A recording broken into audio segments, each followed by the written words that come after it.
أعوذ بالله من الشيطان الرجيم. We seek refuge in God from Satan. بسم الله الرحمن الرحيم. In the name of God, most gracious, most merciful. Tonight we're starting at Sura 55, and our teacher is going to be Lori, right? But before we start, I want to make some corrections. My khutbah today, I make some boo-boos sometimes. Sometimes I say things that do not appear to be not very tactful. For example, we have here a great team of cake bringers or cake makers. And when I asked, and Rahima's turn, Lori's turn, I said the best. So we're all great makers of cakes, bringers of cakes. This appears not to be tactful, but I have to explain to you that each believer is the best. So when I say the best, I'm referring to every single one of them. Because we're all, I hope I don't make it worse. No, honest, because you people are so special that every one of you is the best. And when I say that, I just want to pay you the highest possible compliment without infringing on the others' properties. But they are the best, each one of them.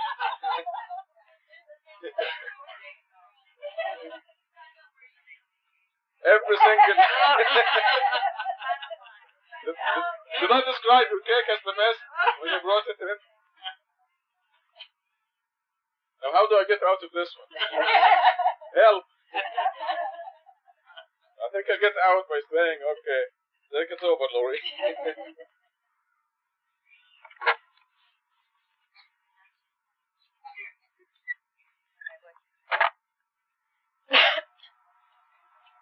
I seek refuge in God from Satan the rejected. In the name of God, most gracious, most merciful. God, most gracious, the one who teaches the Quran, the one who created the human being, the one who taught him how to distinguish right from wrong. The sun and the moon created as timing devices. The stars and the trees prostrate. He raised the heaven and established the balance. You shall not transgress when you weigh. You shall be equitable when you weigh. Do not cheat when you trade. He made the earth for all the people, with fruits and palms with sheaves, with food grains and flour. Which of your Lord's marvels can you two deny? He created the human from clay like the potter, and created the jinns from blazing fire. Which of your Lord's marvels can you two deny? Lord of the two east and the two west, which of your Lord's marvels can you two deny? He separates the fresh water from the salt water. Between them is a barrier they cannot surmount. Which of your Lord's marvels can you two deny? From the two seas you extract pearls and coral. Which of your Lord's marvels can you two deny? He controls the ships that roam the sea like flags. Which of your Lord's marvels can you two deny? Everyone on earth will perish, but the presence of your Lord will continue. He is the possessor of majesty and honor. Which of your Lord's marvels can you two deny? Everyone in the heavens and the earth implores him. Every day he is in full control. Which of your Lord's marvels can you two deny? We will deal with both of you, the two entities, humans and jinns. Which of your Lord's marvels can you two deny? O you jinns and humans, if you can penetrate the outer limits of the heavens and the earth, then penetrate. You can only penetrate when given authority. Which of your Lord's marvels can you two deny? You will be bombarded with masses of fire and molten metal, and you can never succeed. Which of your Lord's marvels can you two deny?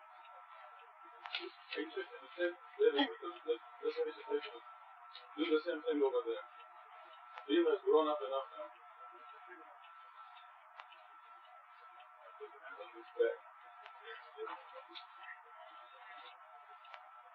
Take good care of him. This chapter is very special to me because I have this weakness that I'm very impatient with knowledge, and if I don't know something, I can't grasp it. and it always caused me trouble in school because if I didn't understand it, I couldn't do anything about it.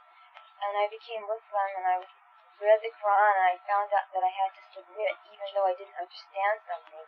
It was really a test for me because I just wanted to know. And I never understood the jinns. It was just like, I read it, and I knew that they existed. Thank you. And I knew because it was in the Quran, I had to believe it, but I didn't know what they were, and nobody could explain it to me, and I got really wild explanations of what the jinns were. And it always troubled me, but I just forced myself to submit, and in the second chapter of the Quran where it says that the believers are those who believe in the unseen, and this was part of the unseen. And I knew that inshallah with time that God would explain it to me. And one of the blessings of being in this mosque is having things explained to me. And as Rashad said in the khutbah today, it's a mercy from God that He sends a messenger from among us to explain to us. The knowledge is here in the Quran, and all of us have read the Quran. I read it once a month from front to back, and every time there's something new. And we get what we need at the time we need it. And we in this mosque are just developing so far, it's just amazing. Rashad and Lisa and Hassan went to Canada, and there where the people believe the way we do, they're still way behind us in the knowledge because we're there every Friday night learning and studying. We have the input of all these believers here, and we have a messenger that is given the knowledge that is passed on to us. And we're responsible for the information in the Quran. And, the verse in the Quran that was admonishing the romance was saying that they were believers when they weren't really, they were just submitters, and that's the first step. But only the believers can attain paradise. So if we don't have absolute certainty, we can't ever grow and develop to our fullest extent. And that's where the increased knowledge is such a blessing. And I've read this verse so many times, and the first time I read it, you too, humans and the jinns, I just didn't understand what it meant. I didn't understand what the jinns were, what their role was, what they had to do with me or with us. It was just a mystery, and I just, like I said, I had to force myself not to question it, not to be hung up about it. And when we had that discussion about jinns and the Quranic studies, I just kept my mouth shut and, heard different things. But now, just in this last year, we found out what this is, and so the chapter has a totally different meaning. And for the first time, I understand what it means. And we know now that the jinns are, they have the same requirements. There's other verses in the Quran that says that they have the same requirements that we do. Some of them believed in Jesus, and they believed in other things, and then they heard the Quran, and they believed, and they have the same requirements that we do. And they also have the same rewards that we do. They're entities that we can't see, we don't know. They can see us, but we can't see them. And yet, the heaven that's described here in later verses is for them too. They have their own, but it's the same setup as ours. It's exactly the same for them. And it's like, these creatures that are so important in this scripture that we don't know anything about. And now we know that the jinns were those that, before creation, sided with Satan and took a stand against God and believed that Satan could be a god besides God, that God could have partners, which is the ultimate blasphemy. And so they were banished, and they have a chance to redeem themselves as well. And our job is to, and I used to read about Satan and his troops and generations of jinns and humans, and I didn't know how do they come to be generations? How do they multiply? How do they, what do they do to reproduce themselves? And now we know that a jinn is assigned to each one of us, and so their reproduction it coincides with our reproduction. That each one of us is given a companion at the time of our entry into this world, and we're in the same boat. We both sinned. We both came to this earth with original sin. We both took a stand against God, the jinns more forcefully than we did, but we took the same stand as not being for God, because there's only two ways. Either you're for or you're against, and we were wishy-washy. So basically we were against God. we've both given the chance to redeem ourselves. The thing is, the jinns took the definite stand, so they're going to try to convert us to Satan's way of thinking and to the original sin that we committed. So we have to convert them. So from the time of birth, we're in this constant struggle with our jinn companions to convert them to righteousness and to protect ourselves from falling into the path that they chose. And it's a struggle every day of our lives, and it just goes on and on. And the blessing about knowing who your enemy is knowing what they are, what their goal is, what their tactics are, so you can learn how to defend yourself. And that's what the Quran is, and that's where these blessings come from. So we know that. And to me, the greatest blessing of all is knowing that we do have original sin. We're bad. We were born bad because we took this stand against God. Okay, so now that we know that, we know what we have to do. We have to just every day of our lives try to redeem ourselves from that sin. And the Quran is very specific about giving us the way to do it, and we know now, we've heard it several times in Qutbahs, that we have to ask ourselves every day, who is my God this week? Okay, because that's our only goal in life, is to redeem ourselves. Nothing else has any importance whatsoever. So we have to do certain things. We have to support ourselves. We have to take care of ourselves. But with the goal in mind that this is to do righteousness. We can't be a burden to society. We can't steal. So we have to work and support ourselves. So it's all in tune with the same thing, which is purifying ourselves and growing and developing our soul.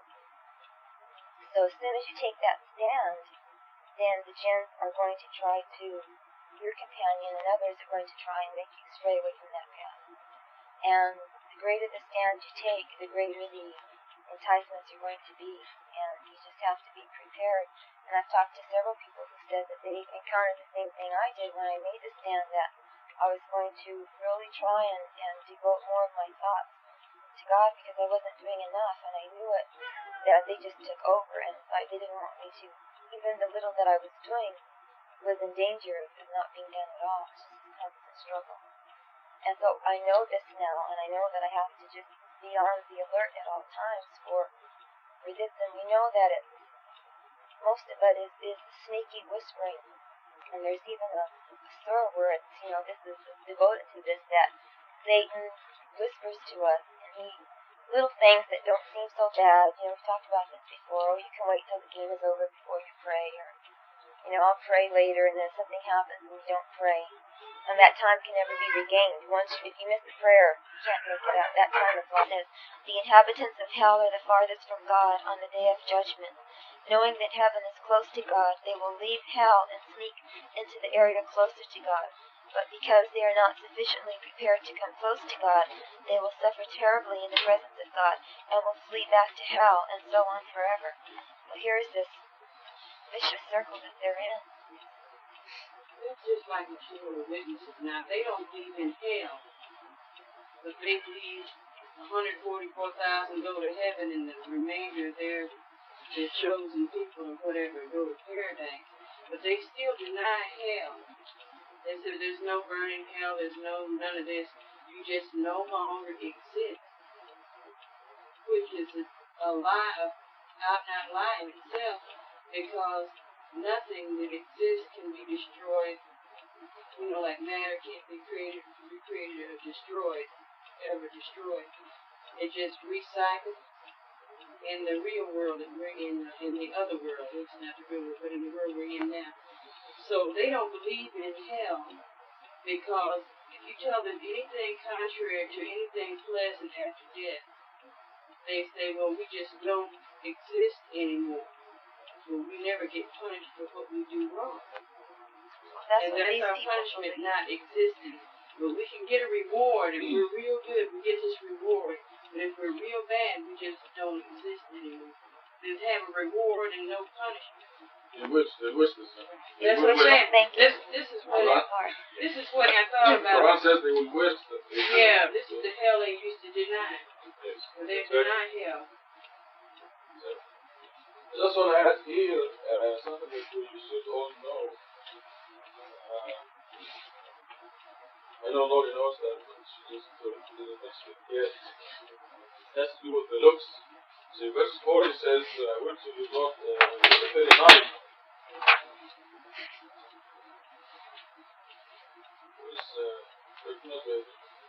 Will not be asked. Oh, 39, yeah. The humans and the jinns will not be asked about their sins. Nobody will need to ask anybody about anything because the believers develop their souls and the disbelievers fail to develop their souls.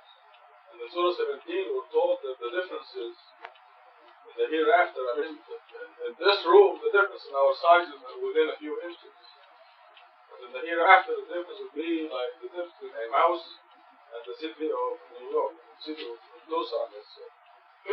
So when you see somebody the size of the city of Tucson, he or she has developed the soul sufficiently. That's why they will be able to come closer to God. When you see somebody the size of a mouse, you don't need to ask, what did you do wrong? So this is why nobody will need to ask anybody about their sin. It is so obvious.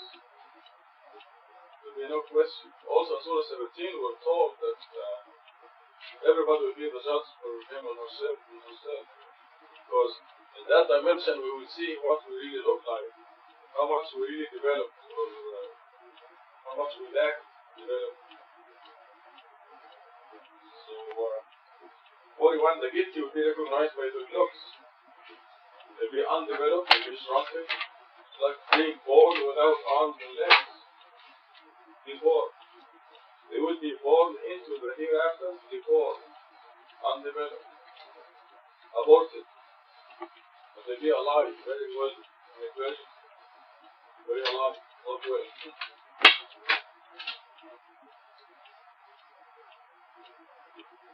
Also, God lets us understand, as Lord explained about 44, how they will try to sneak into heaven and they find it worse than hell. They will sneak into the lower heaven. They will find it worse than hell because they cannot come any closer to God.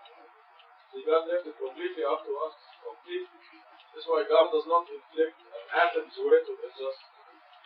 It's absolutely up to you. You can be as close to God as you want in the high heaven, or you can be as far from God as you want. It's completely up to us. So the conclusion is that God does not put a single person in heaven. It is the people who insist or choose and insist on going to heaven.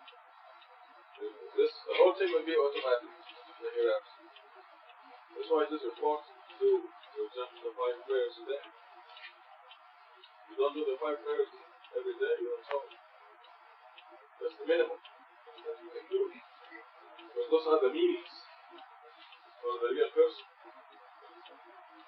So imagine if your body does not die and you don't feed the body for 2 months. What will your body look like? There's no death in the hereafter. Just imagine not eating for 2 months. And the people out there in the street, they don't feed their soul for years and years and years. Can you imagine what they look like? Just bring it to our dimension here and think of bodies that didn't eat for a year. You see those skeletal pictures in the starving people in Central Africa, Ethiopia, Sudan, what they look like? You can see the ribs, the shrunk, skin and bones. And this happens to the soul if the soul is not fed. The 5 meals every day. The guilty will be recognized by their looks.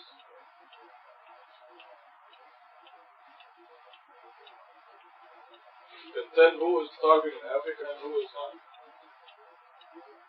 by looking at them. And in the hereafter, you'll be able to know who is starving and who is not, except it will be by choice. So now we'll go back to Gloria, number 46, the higher heaven. Yes. For those who reverence the glory of their Lord, there will be 2 paradises. Which of your Lord's marvels can you 2 deny? With abundant vegetation, which of your Lord's marvels can you 2 deny? 2 springs run freely therein. Which of your Lord's marvels can you 2 deny? They will have 2 kinds of every fruit. Which of you Lord's marvels can you two deny? They will relax on furnishings lined with silk, while the fruits of the two gardens are brought near. Which of your Lord's marvels can you two deny?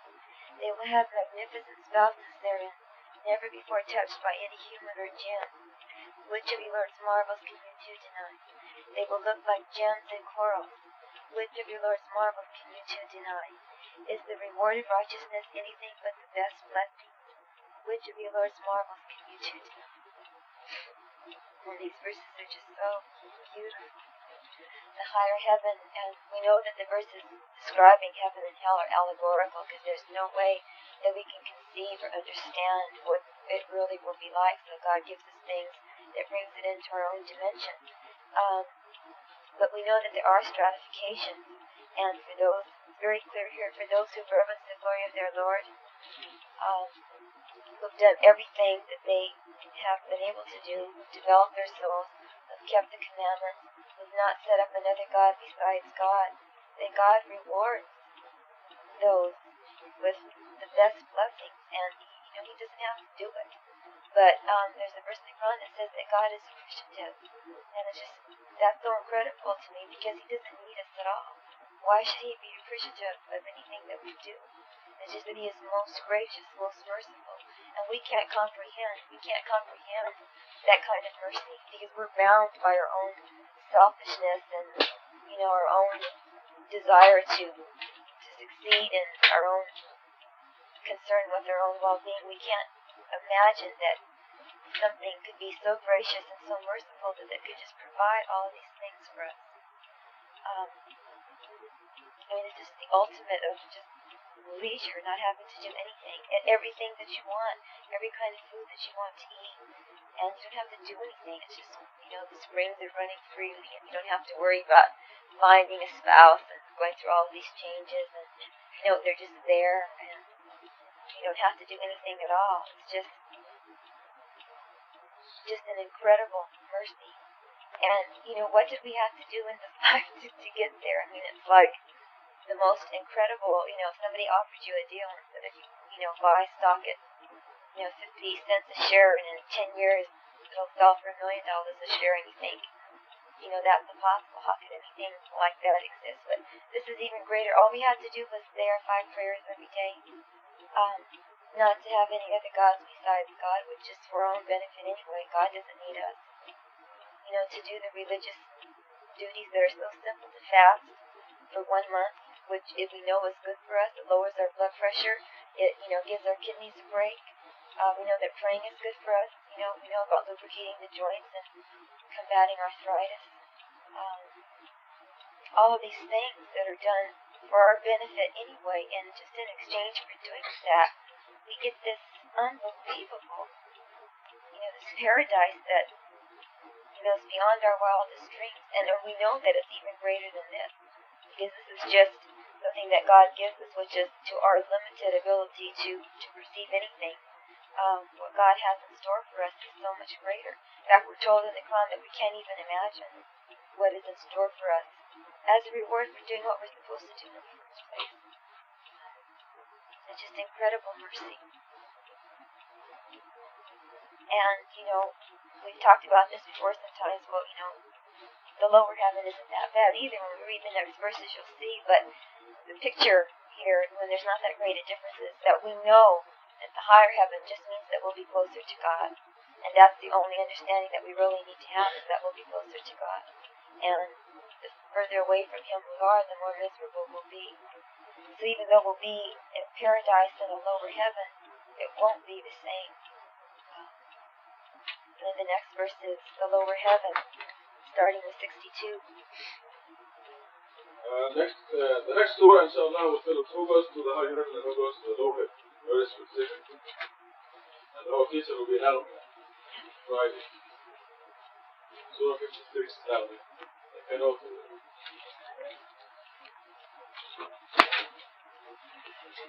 before this.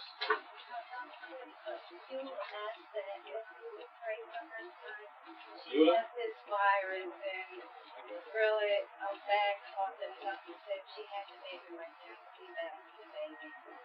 nothing bad will happen to her. inshallah. We're going to recite Al-Fatiha for Yula and her baby. And we're going to recite Al-Fatiha also ask God to heal Lori, her voice. And Perry Bash's daughter Lamia is having an operation on her teeth next week on Friday. God loves it when we pray to Him and ask Him to heal our friends and heal us. Ask Him for the dearest wish. Also, we're going to pray to God to bless the birthday folks. Suad, Hamid, Hamid's birthday is tomorrow, and Suad's birthday is on 7th.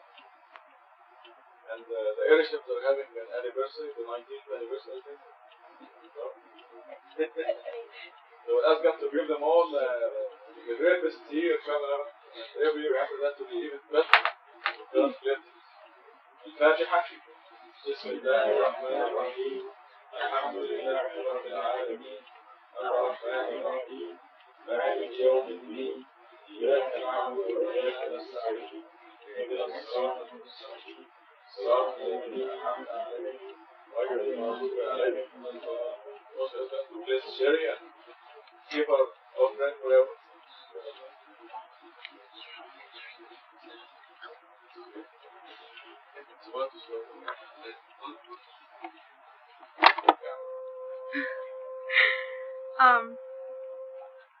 From far ahead. Okay. We know. Really, should I repeat this? Oh, okay. Okay. God says, and those who are far ahead will be far ahead, and they will be closest to God. And far ahead is, of course, the highest heaven. And we know that far ahead doesn't mean how much money you have or what looks you have or how much education you got, but it means what the kind of intelligence that you have within, where you see God and the truth and righteousness. And we know that that's what puts us far ahead, not because, like I was saying earlier, that there are a lot of people who have all those things and they feel like they have a lot of power and they're in control, but they are very miserable and they go through drugs and alcohol. Most of the people who are out there that are into drugs and alcohol are doctors, people that we go to help us, people who make all that money and who are in the high parts of society, and people who think they are in control.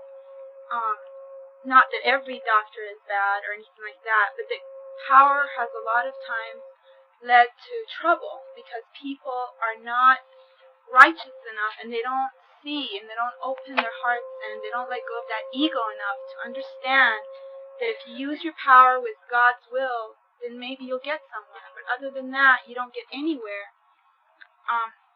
Maybe here for a while, like God says, I'll let them enjoy this life for a while, but just for a while. And we know that there are people who don't have those things, yet their lives are very calm and very fulfilled. And also, as I was saying earlier, is that the Quran has taught us that God is in full control of our money, of what we look like, of how our lives are, the thread that we walk into our lives. And it seems pretty unfair that God would choose some people to have money and looks and put them in heaven because of that. But what makes more sense is that God has given every one of us, no matter what standards we have, He has given us that freedom of choice, which makes us equal and makes us the wise ones if we seek to choose the right path. And that's where we'll be if we do the commandments in the Quran. If the people of Jesus or Moses' time did everything that they brought down through the Bible or the Torah, and if they did those things, then they will be in the far heaven. And of course we know that this is the most complete, the prayers and the fasting and the charity and belief in God alone and the hereafter and working righteousness. And God willing, that'll put us far ahead and make us sovereigns on earth, no matter how much money or anything we have. And a lot of times I think that's really hard to understand, and a lot of times we get bogged down. I know I do, like when I see someone, who has cute clothes on, or is really pretty or something like that, and you just have to step back and think and say, that's not important. You have what God thought was good for you.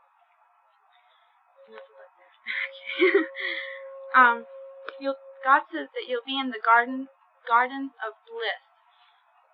Multitudes from the early generations. Gardens of bliss is, of course, heaven.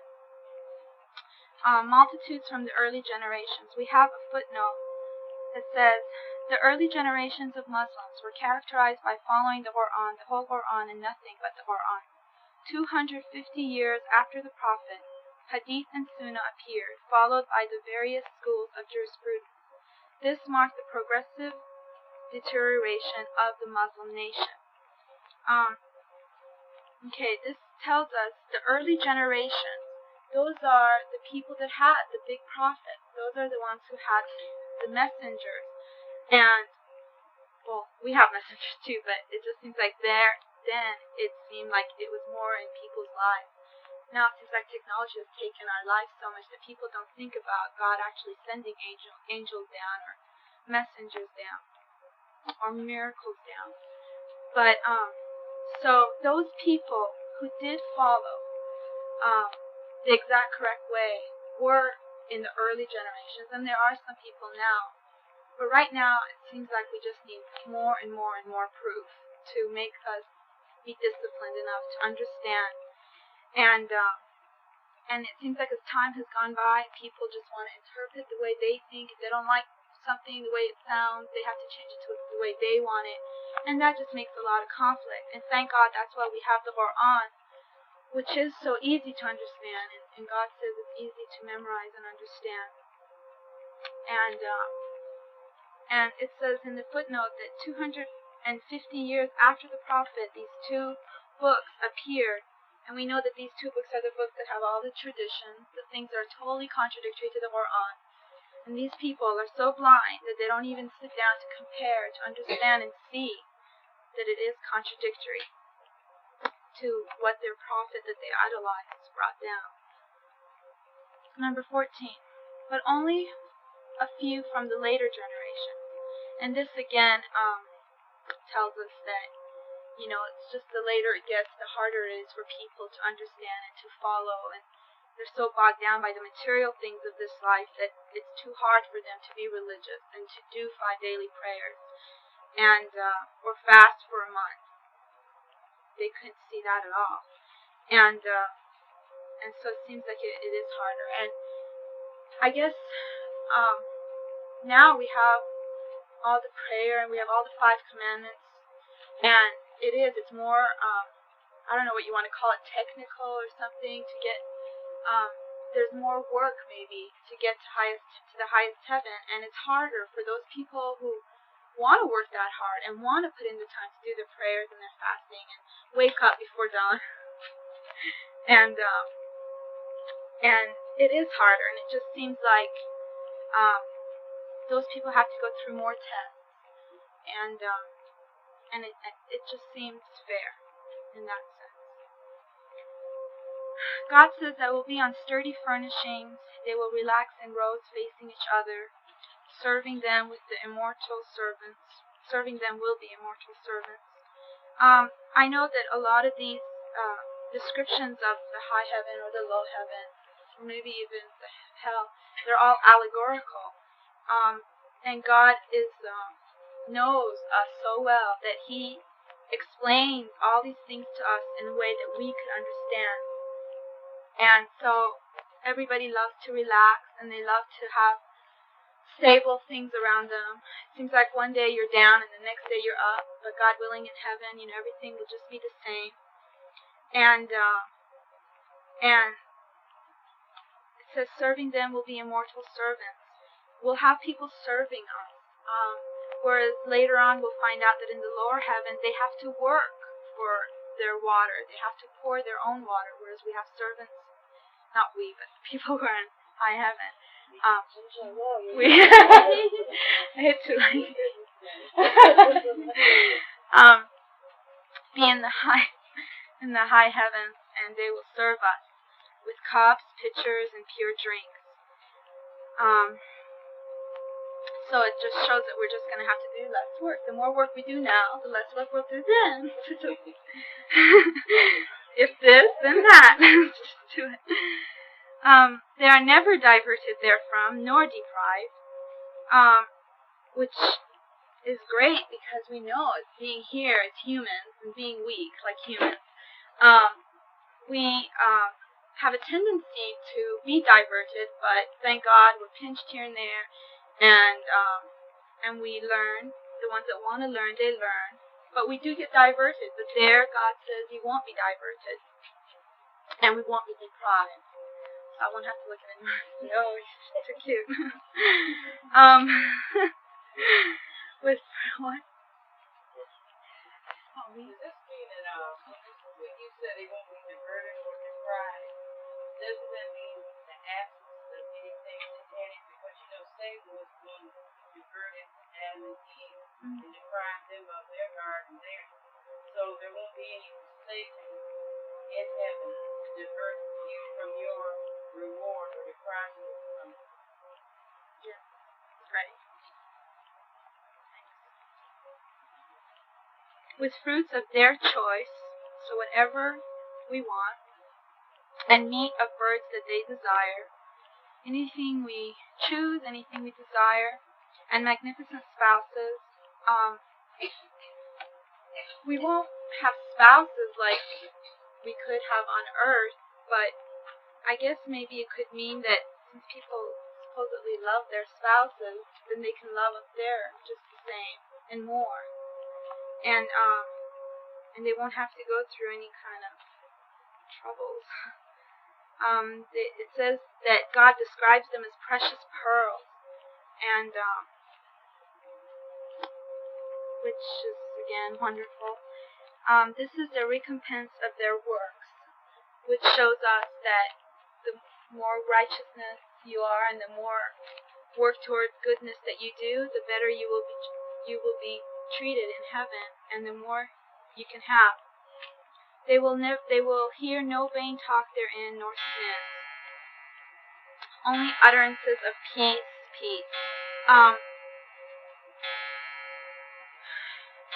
I know that in the Quran it says believers should not commit gross sins, or they should stay away from sin. Yet God says that He understands that we do get diverted sometimes. And it says that we shouldn't sit around tables where people are talking rumors, and that if we sit with them, we are just as guilty, and that we should get up and leave. And if we don't, we stay by mistake, then get up and leave when you remember and repent. And that we shouldn't speak behind each other's backs and things like that.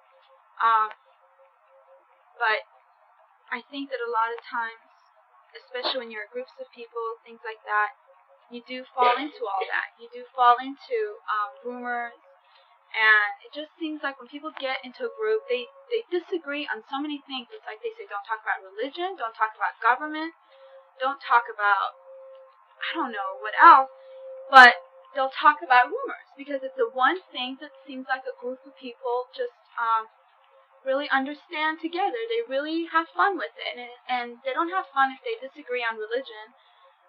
People want to kill each other if they talk about government or religion or discrimination or racism or anything like that. But rumors, it seems like it's an easy topic, and it'll get people to be friendly with one another, and it'll pass time. But up there, we won't have to stoop that low, and again, Satan won't be there to take us that way and make us forget. There won't be no sin. There will be no sin, and there will be no vain talk, but there will be just peace and happiness, and God willing, we'll be there. Any questions? Verse 15. Very good verse. Not flattering you, but you are very, very special future. You come to go to the highest heaven. I'm going to explain to you why. When Abraham started the religion of Islam, according to God's instructions, he and the people around him were worshipping God alone. And as time went by, Satan sneakily and gradually added idol worship until the time of Muhammad came, some centuries later. By the time Muhammad came, they were worshipping lots of idols. Lat, Manat, Uzza, and all that. They were in the Kaaba that Abraham built. And you've read how many verses in the Quran that say Abraham was never an idol worshiper. Yet there is the Kaaba that he built that was full of idols. And then God renewed the message, sent the Quran to Muhammad, and sent Muhammad to tell the people the idols are bad, worship God alone, worship God alone. So what happened? And Muhammad and his company were persecuted severely. They threw on them all kinds of dirt and thorns. Then they banished them when they grew. There were about 10 or 15 people for about 3 years. Then they grew to about maybe 25 or 30 people. Then they thought they were getting too strong, so they banished them out of Mecca and boycotted them. Those people were abused. So those have to have a special place in heaven. They went against the current. They were worshipping God alone in an ocean of idolatry. You can easily see that they are very special people. They will be in the highest place in the high heaven, because even within the high heaven and the low heaven there will be ranks. Okay, now, 20 years ago, you see how it says here, few from the later generations. Now these are later generations after Muhammad. 1400 years after Muhammad, there is not a single mosque in the Muslim world that was worshipping God alone, that is upholding the commandment, the mosque belongs to God, you should worship, you should not mention other names of God. And then God renewed the message right now. And the message went loud and clear, ringing throughout the whole world, worship God alone, say La ilaha illallah, not La ilaha illallah Muhammad Rasulullah. And devote yourselves to God alone, uphold the commandments of the Quran, purify your worship, your prayer is wrong, your fasting is wrong, your zakat is wrong. These are all blessings from God that He sent to our generation. And again, we are subject to the same persecution, the same ridicule, like us. Yours truly cannot go into any country in the Middle East and be shot within 24 hours. But just to symbolize this. And if you go to the Middle East, you better disown me and ask you to do that. When God says, even disown God, if you are under those circumstances, as long as your heart is filled with faith. If you don't get in trouble, you better tell them, I don't know Rashad Khalifa. But this is, you are a very, very special people. You've gone through the mill, ridicule, and mocking. Today, Tasneem calls me from New York, and she was talking to some relatives of her in Chicago, who are very active in the so-called Islamic Center. And she told them, I'm devoting myself to God alone. I only say La ilaha illallah. And guess what they said? They said, Tasneem went to the dogs. She's worshipping God alone. And this is ridicule, right? They ridicule her. You're saying La ilaha illallah. You're saying worship God alone. You with God alone? That's all you have, God? I mean, you see the logic? They're ridiculing her. Mahmoud was working the other night, and some so-called Muslims walked in the store. And they saw the label that says Muhammad and Mahmoud on the label. They said, are you a Muslim? He said, yes. They said, how come we don't see you at the mosque? He said, how come I don't see you at the mosque? So they said, oh, you mean you go to that mosque? Because the mosque that worships God alone. Right? Now Noah, if you remember in the Quran, Noah said, because Noah was building the ark with a flat float, whatever you call it, water raft, and they were laughing at him, and he told them, he said, you're laughing at me, but I'm really laughing at you. This is what Mahmoud actually was doing in the store. Because they said, oh, we never believe in mathematics. Now listen to that statement. Now, on that day, they probably had an exam in calculus, right? University. And they had to follow the formulas and the equations, and otherwise they're smart. So they believe in mathematics, but if it comes to God and the Quran and worshiping God alone, they don't believe in mathematics. So they were looking at Mahmoud, ridiculing him, and of course, he knows poor souls. Just like Noah, he was ridiculing them. Just like he was laughing at them, just like they were laughing at him.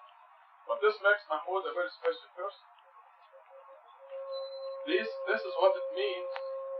Multitudes from the early generations. We are the first generation of renewing the message. And we see it very clearly. Every one of us is in the light, and we can see it. Just go in any mosque in the world and say, La ilaha illallah. They will beat you up. You are saying, worship God alone. So you can see what happens after centuries from the first generation. Abraham was the first generation. And those people, when they threw Abraham in the fire, right? In those days, there was no America for Abraham to run to. They threw him in the fire, so what did God do? He turned the fire into a cool and safe place. Because God says, do not think that I will abandon my messengers. God creates exits for them. So the exit for Abraham was a cool and safe fire. And the people who were with him, they were persecuted. They have to be special people, because the easiest thing is to go along with the masses, the crowds. You think this shook Mahmoud? Not one hair. This is why he's very special. I'm just using Mahmoud as an example. Muhtasham went to a grocery store to buy some Middle Eastern stuff. And he met some Arabs there. They're just totally ignorant. They know nothing. But he says, yes, we'll go to Masjid Dusan, we worship God alone. And they almost beat him up. He wasn't big enough and strong enough. And a Turk. He would have beaten him up. So why do you have to take all this abuse? And all this ridicule? Do you think it shook him up? Did it affect his faith? If anything, it strengthened his faith. Well, he knows that those people are off. He knows they're ignorant. He knows they're not worshiping God alone. He knows they lost. They pray, probably never pray. Those people that do. Do you think they pray?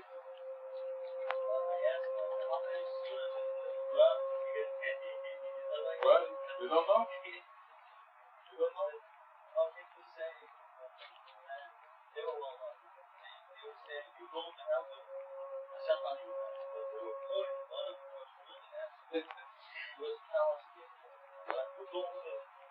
And he doesn't know how many surahs in the Quran. They're just put the cheese on the scale. It was 266.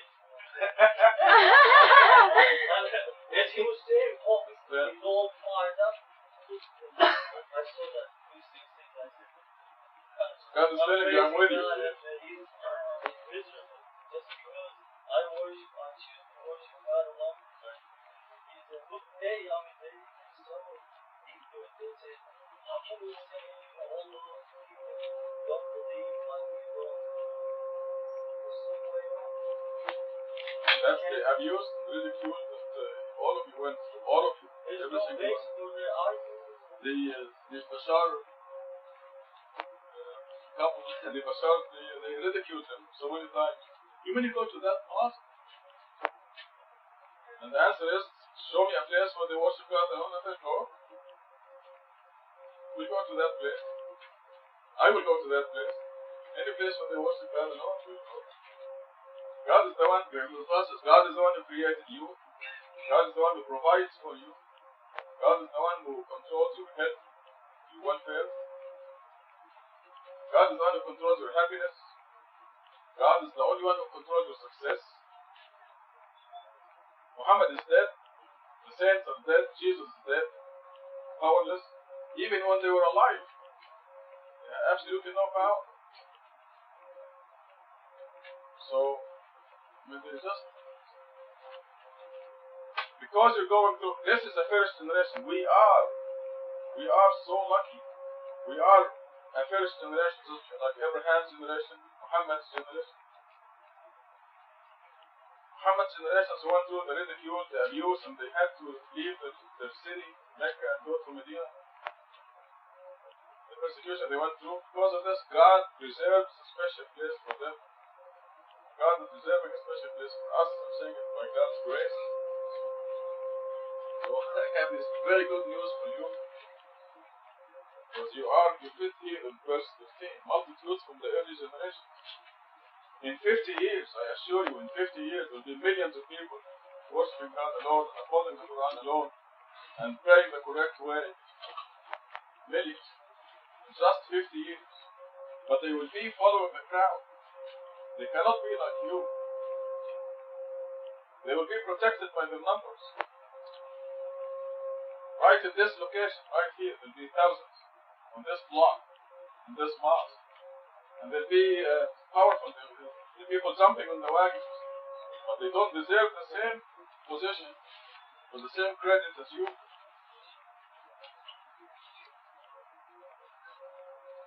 So this is what it means. Multitudes from the early generations, but only a few from the last generation. Because these are the far ahead. In Arabic, Sabakun is Sabakun. These will be the closest to God. They're very special. That's you. And you start collecting benefits now. And we've seen it. We have a history already. We have a track record in this last 10 years. We have a track record. A perfect track record in this life. It's guaranteed by God. You may have a pinch here and there because we make mistakes. The tests are brief for you, but if you stray off the path, you know you're going to get a pinch. And you get the pinch and say, thank you, God, and come back to the path. You are very special people. You deserve a lot of congratulations. God says in Surah 35 that the angels have wings 2, 3, and 4. 2, 3, and 4 because the angels closest to God will be the most powerful, the highest in rank. You'll have more wings. This is figuratively speaking. And these are Sabbathun, these far ahead people, like yourself, will be there. I mean, all those are angels, but still, they have ranks.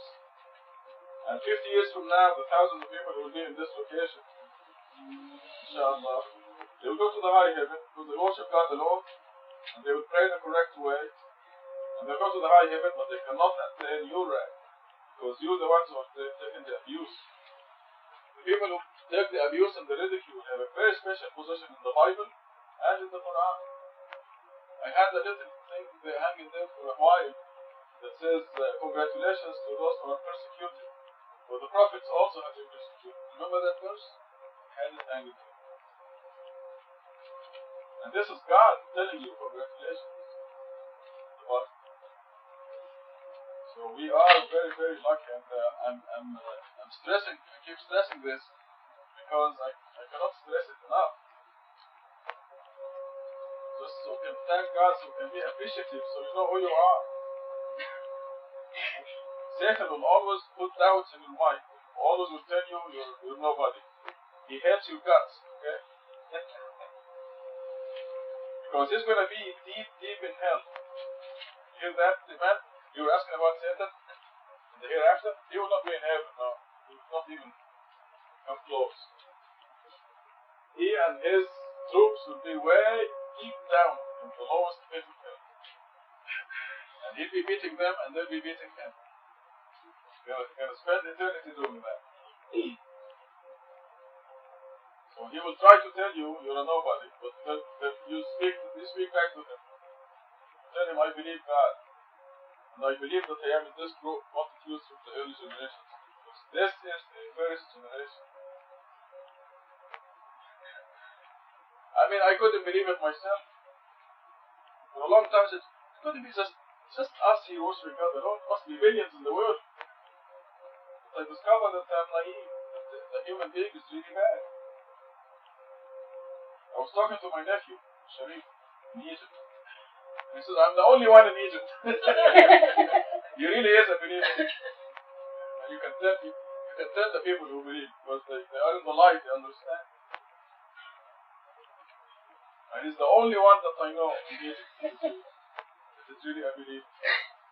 Inshallah, he will come to the conference. It's only 20. It was for 2 weeks before bed. He's the only believer in all of Egypt. I mean, I was really naive. I said there must be millions in Egypt who worship God alone. Nope. Wrong. So that's why I'm speaking so strongly. I'm telling you, you're very special. And when Satan tells you you're not, you tell him to shut up. You're very special. This is the verse that talks about you. Congratulations. Yes.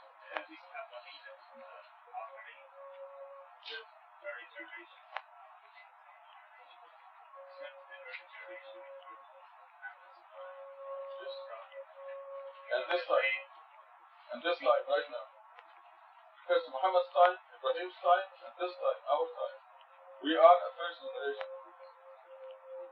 right now. Because we are the fortunate generation that is renewing God's message, restoring it, cleaning out all the junk and innovation. When you go back to Iran for a visit, you'll be, which town will you be in? Tehran? I think you'll be the only one in Tehran who's praying the correct way. You and the big kids. You'll be the one, and they laugh at you. When you tell them in the tashahhud, I just say the name of God alone. So you mean you don't mention Muhammad or Ahl al-Bayt or Ali? No. See, this is what we cleaned out. Cleaned out all the creatures. And just mention the creator. This is restoring the religion. So you are a first generation. So this makes you special or not? When you're the only one in Tehran who's praying the correct way. Tehran is how many millions? 5? 10? To see the details. But this circle here, you start on this side, you put down start with the first verse of Quran, and write the number of every verse of Quran, 1, 2, 3, 4, 5, 6, 7. First surah, 7 verses. Then put 7, the number of verses in the surah. And then do the same with every surah, all the way to the Quran, only in the upper half. And then, okay, let me do the other way around. Start with the number of verses in the surah, 7. And then the number of each verse, 1, 2, 3, 4, 5, 6, 7. And then you link with the other system where you put the verses first and then the number later. Okay, you will end up with a number that is in a circle that is 25,400 approximately digits. Numbers. This number is 1 mile long, and it is divisible by 19, and it has all the numbers of the Quran with the two systems. One system where you put the number of verses at the end of the list of verses. Another system you put the total number of verses at the beginning, and in between the two systems you have the number of the verses in the whole Quran. It's going to be in the circle. This eventually is going to convert the whole world, because they will know that this book is not human made. I mean, the Americans are becoming so strong now that they will be irresistible. So we may be a very special, you're still a very special group, generation, because you've been here even before this miracle was half this strong. It is growing now. And 50 years from now, it's going to be very common knowledge. People will accept it easier because there'll be more people talking about it. These people told Mahmoud, we don't believe in mathematics. We don't even look at it. But as they jump on the wagon, they will look at it and they will see it and they will know. They will not just believe, they will know that this is God's message to the world.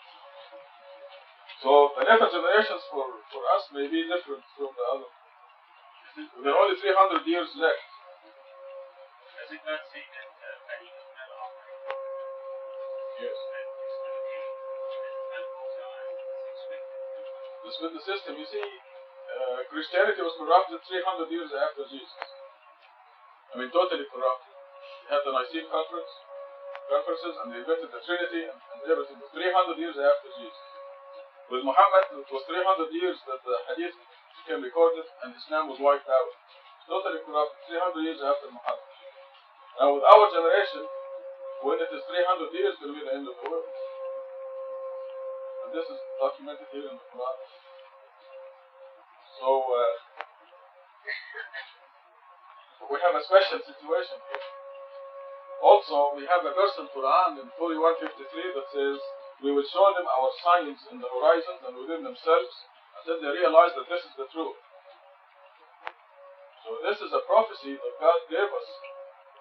And this was happening now. And it will take 300 years for the world to realize, probably every single person on earth to realize that this is God's message to the world. And I suspect the world will end with the only believers on earth. That's when Satan will throw up his hands and say, I give up, I have no constituents anymore. That will be the end of the test. The miracle is very powerful. And this is the very reason why you are very special people, because you believed from the very beginning. Some of you, even without looking at the miracle at all, you agreed to worship God alone and uphold the Quran alone. That's a very special situation. Stop the show from Naghmeh for a while. I thought it was very important. I wanted you to know who you are. First, someone said will be specified three classes. There are some workflows that like I should have some deepest possible. Does it mean that there is also a specification within this? Yes, within each layer, yes. Right. But you can call this hell. There will be grades of hell in there. Be the deepest. The hypocrites will be in the deepest pit of hell. The hypocrites are people who think they are believers. They say they are believers. They believe they are believers, but they're not.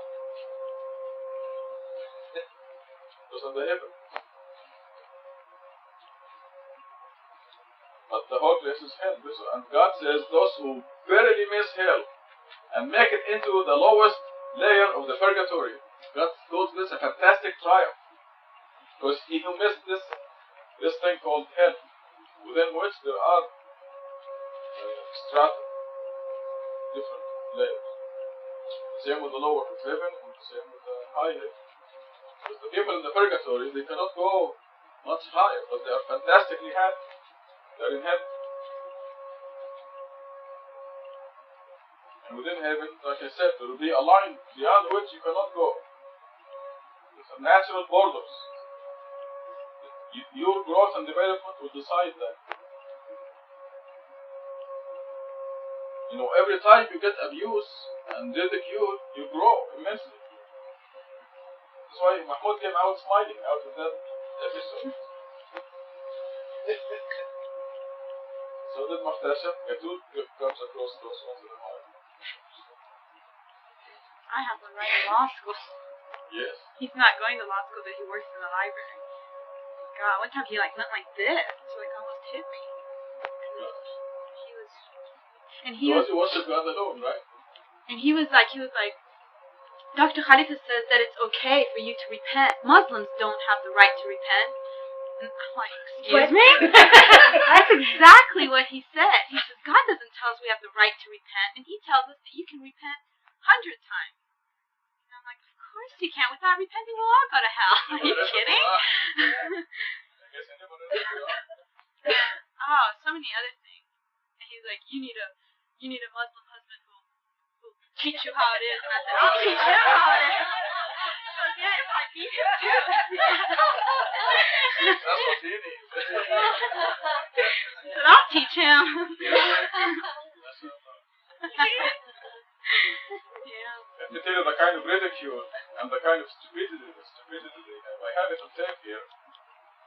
This fellow came from Denver, Colorado, and he wants to talk to me. So I said, if we have any basis for talking, I will talk to you. And I said, anyway, the conversation ended by me challenging him to say La ilaha illallah. I'm really convinced they cannot do it. I mean, I really know this now. Sam was listening. I told him, you are forbidden by God from saying La ilaha illallah. He said, are you crazy or something? Of course I can say La ilaha illallah. So he said, go ahead, say it. So he say it. Remember? And he would say, La ilaha illallah, Muhammad Rasulullah. I said, see, you cannot say it, can you? He said, of course I can say it. I said, go ahead, say it. Say, La ilaha illallah, Muhammad Rasulullah. See, you just proved to me that you cannot say La ilaha illallah, can you? Because you are forbidden by God. I mean, here I'm challenging this guy to say La ilaha illallah, and he cannot say it. I have it all recorded on the tape. So this is a I kept challenging, and I guess he got so mad. So a half hour later, he called and he said, I'm going to bring a gun and kill you tonight. Yeah, I have it on tape.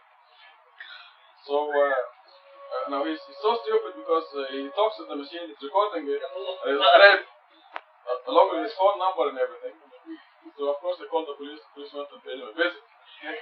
But that's how stupid, how angry he can. Would you threaten somebody and record it to the machine? Yeah. His address was divisible by 19. But this is the kind of abuse, the kind of ridiculing that every time you go through this, you grow immensely. This is a very special treat for you. If Naghmeh and Alfatehe did not have the courage, they would have quit long time ago. I mean, from cousins to brothers to uncles, relatives, aunts, everywhere, friends. So ridiculing them. Look at them. Steady, persevering. You are sick, diagnosed. God takes the believers out of darkness into the light. And how can you go back to darkness after you've lost the light?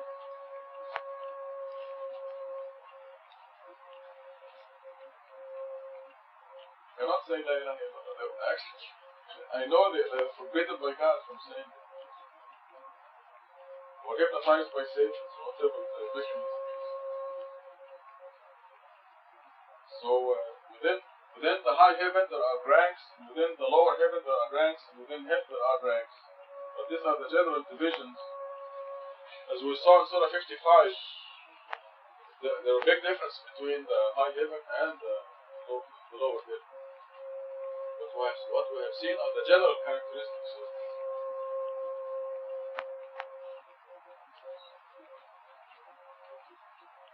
Congratulations. Yes. Sure.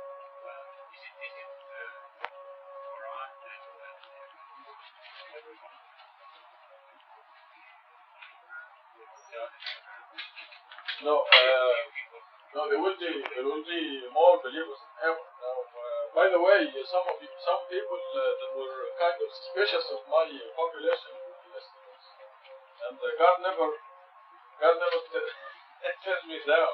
Parade magazine, the last issue, had an article of the population. They had a population curve there. It is in full agreement with my estimate. So, just in case. Talking about the grass eaters, the early generations, including us in the bar. Right. Because I showed that the people from now to the end of the world will be 15 times as many as the people from the beginning of Adam until now. In other words, the vast majority of the human race are getting the message that our generation is beginning right now. We're starting a message of worshiping God alone, upholding God's word alone, and this is the message that God wills for the vast majority of the human race. 70 billion people. See, up till now we had 6 billion people. From now to the end of the world, it is projected that we'll have 70 billion people. Now, to answer Dr. Sabahi's question, the verse in the Quran says, it doesn't say that everyone will be a believer, but it says, I will show them my science until they realize this is the truth.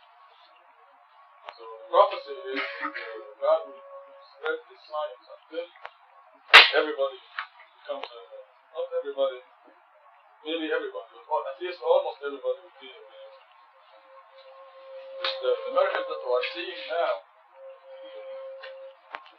and they have all discovered the people connected with us, the people who believe exactly like we do, and this is an exclusive exclusivity is a very strong sign, and these miracles will be known by everybody. I'm telling you, in 50 years there will be millions of people worshiping God alone and following the Quran alone. Millions, just 50 years, maybe less. You know what I was going to say also is that it's not only that we're going to have more people later who are going to be seeing these miracles, but also there's another mercy, I think, from God in that the old generation, there might not have been as many people as we're going to have, but the lifespan then was, 35 or 40 years old, women died in labor. If there was the wars between Spain and, the Europe and stuff, they were all young people. And so, it seems like there was mercy there too, because they're all young and they died young. Yeah, and they're right.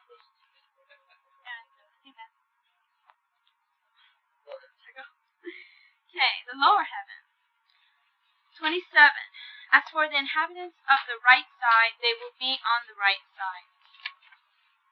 They will enjoy lush orchards and fresh fruits and abundant shade and water to be poured, and many fruits, always in season, and exalted furnishings.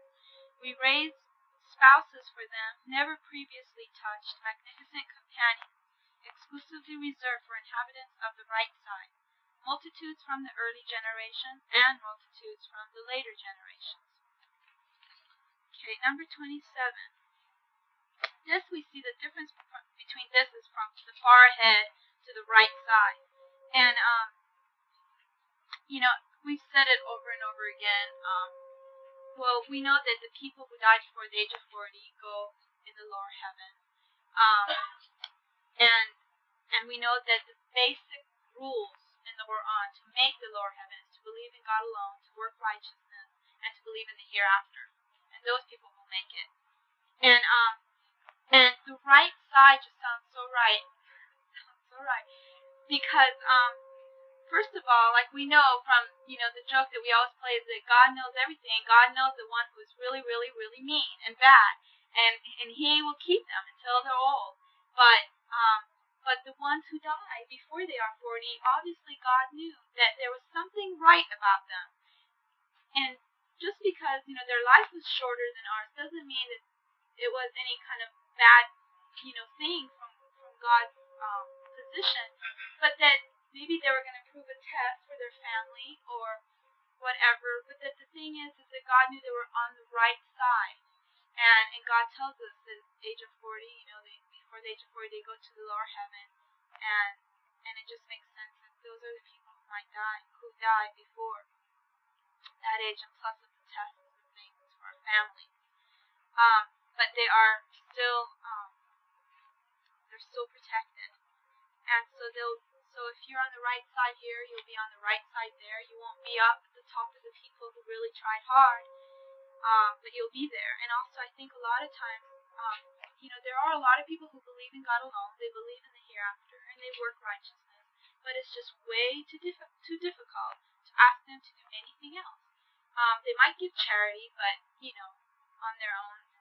A lot of people maybe do, but they probably don't even give money or anything, but old clothes type of things. But God says He would want them righteous. Right.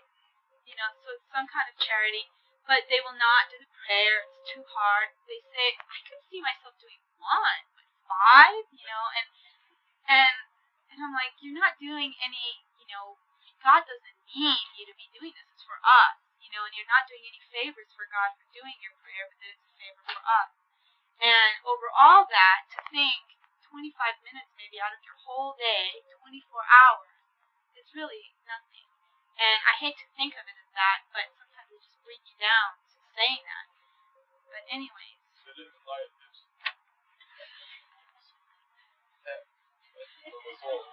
I know.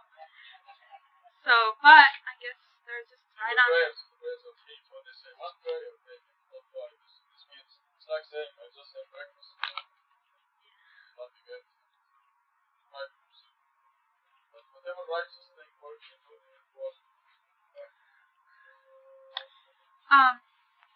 Again, we're going to hear some allegorical things. There's going to be some difference from the highest heaven.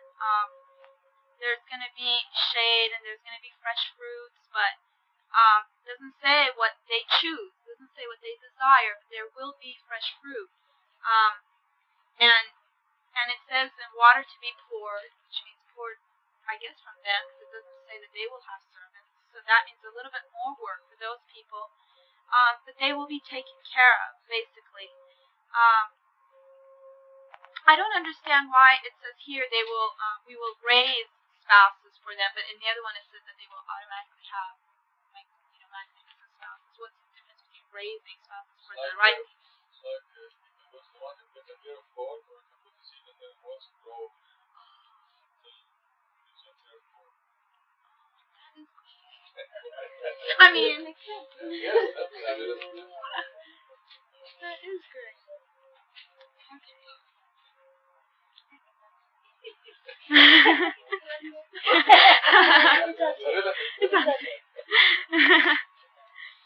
And here we have multitudes from the early generations and multitudes from the later generations, which goes along with what you were just saying, that in the later generations that come after the people who went through all the trouble and the hassles of people laughing at them and mocking them, there will be a lot of people who will be, God willing, following the scripture. The footnote says, because all the humans who die as children will be assigned to the lower heaven, the proportion from each generation is about the same. That also makes sense, of course.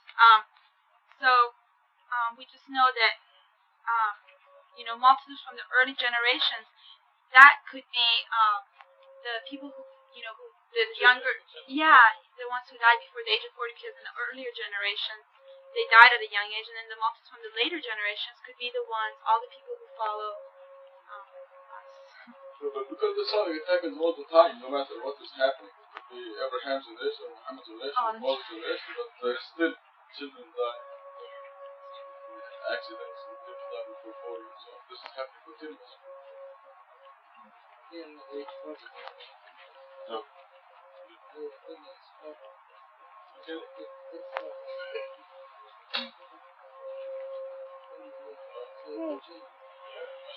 So 40 is there.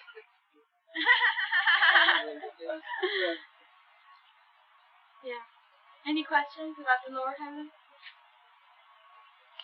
Hell. 41. Hell goes right after 41. Wait, what? It's 41. Oh my God. Yeah. This has a meaning. Yep. 41 means you don't make that decision. You don't make that decision by that way. Okay. That's the year of the day now.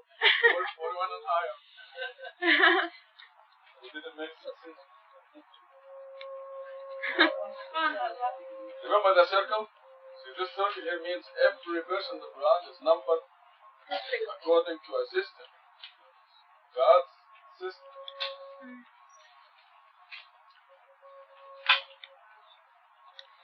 As for the inhabitants of the left, they will be on the left.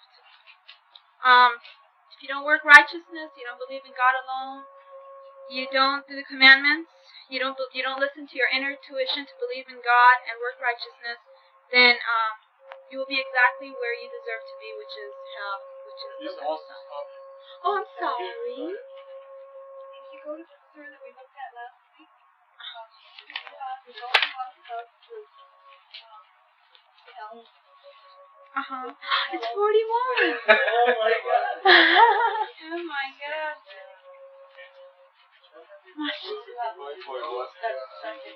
This is 41.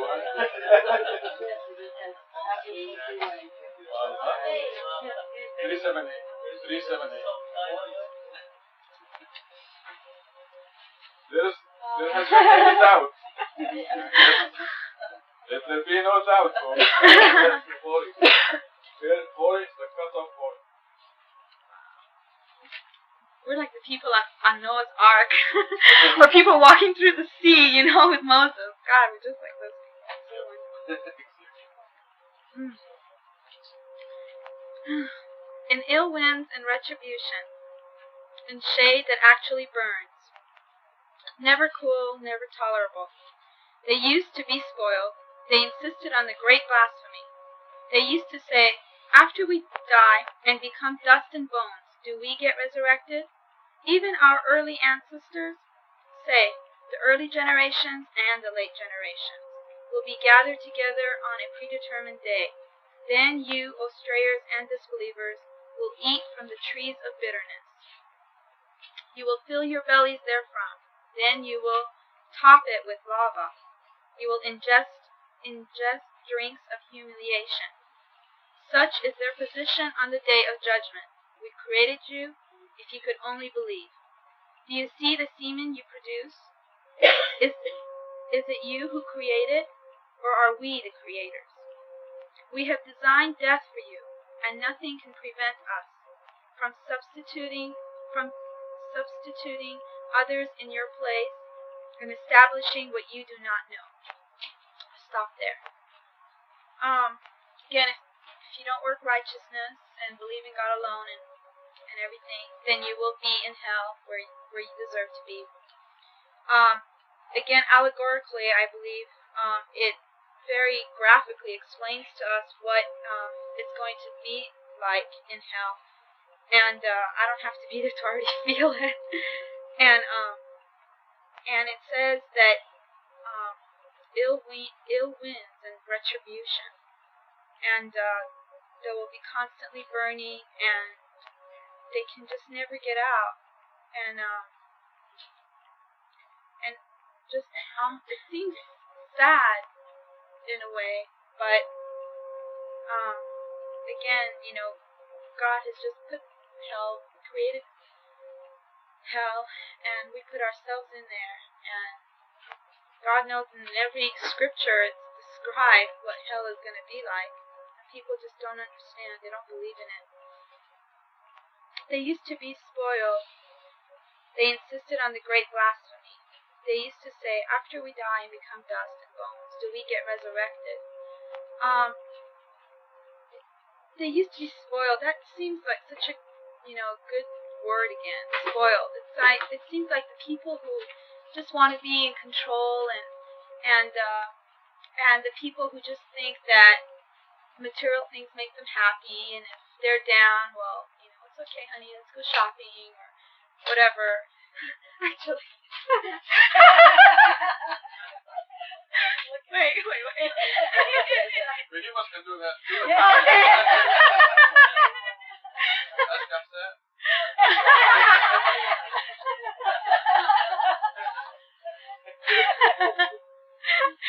I take that back. I said thank you, God. How can I say thank you?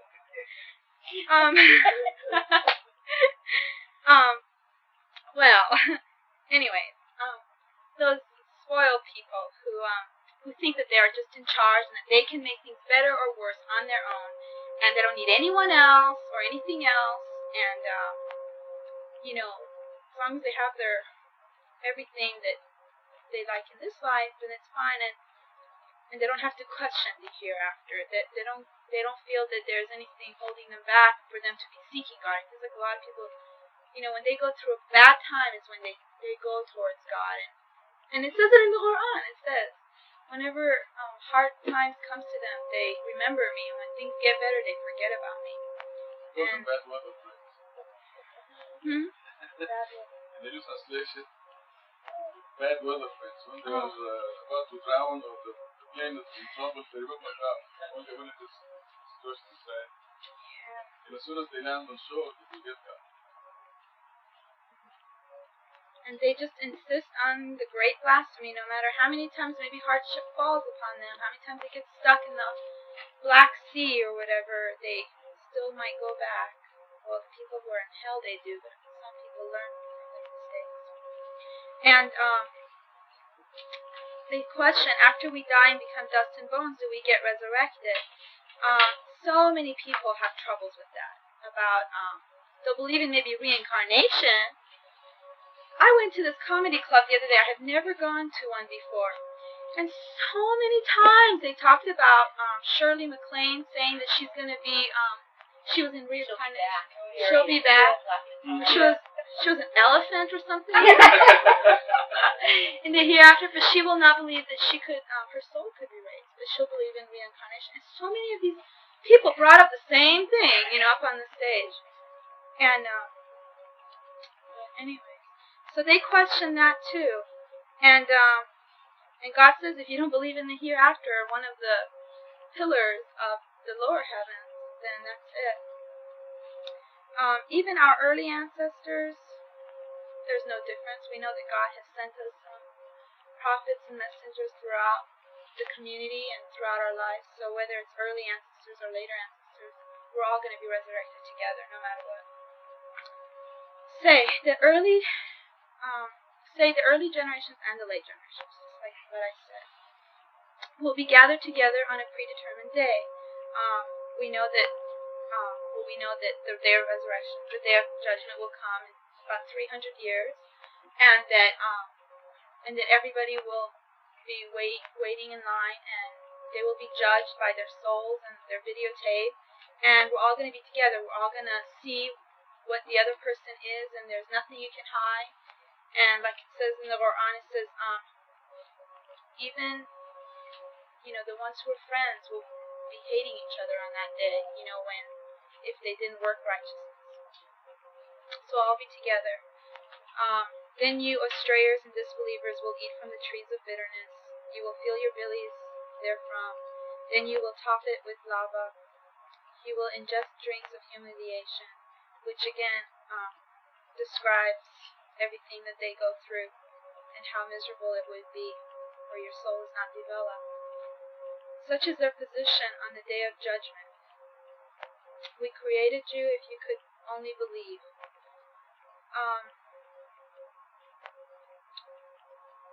Do you see the semen you produce?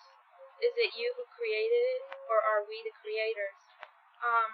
Again, this is a reminder again for us to take a look at, gosh, how were we created? How did all this come about? And it's just incredible how the whole system of, I guess, getting pregnant or whatever works. And it's just really amazing. And somebody doesn't question where that came from. They think that it came from generations of monkeys, then I think there's something wrong. Anybody see Nova? Nova, we're talking about this. Had a program on it. And the semen sources of foods, fertilization. Only one? Anybody sees that and does not believe in God? You can't imagine anybody watching that and not believing in God. It's a few days ago. Just how perfect every single woman's body works. I mean, it just is amazing. And God questions it. Is it you who created it? Is it the prophets who came down? Is it the messengers who created it?